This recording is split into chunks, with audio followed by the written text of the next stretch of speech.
പക്ഷെ എനിക്കൊരു പ്രാർത്ഥനയേ ഉള്ളൂ, അമ്മാവ, പൊന്നമ്മാവ, തിരിഞ്ഞു നോക്കല്ലേ, താഴോട്ട് നോക്കല്ലേ. എവിടെ എത്തിക്കഴിഞ്ഞു? പത്മനാഭൻ്റെ പാദത്തിലെത്തിക്കഴിഞ്ഞു. ജീവിച്ചിരുന്നിടത്തോളം കാലം മുഴുവനും ഞങ്ങളെ നോക്കി. ഇനിയും തിരിഞ്ഞു നോക്കല്ലേ. ഞങ്ങളുടെ പാട് ഞങ്ങളുടെ.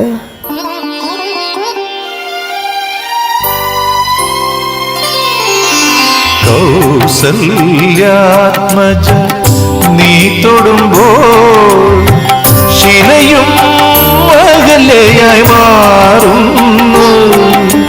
കൗസല്യാത്മജ നീ തൊടുമ്പോൾ ശിലയും അകലെയായി മാറുന്നു.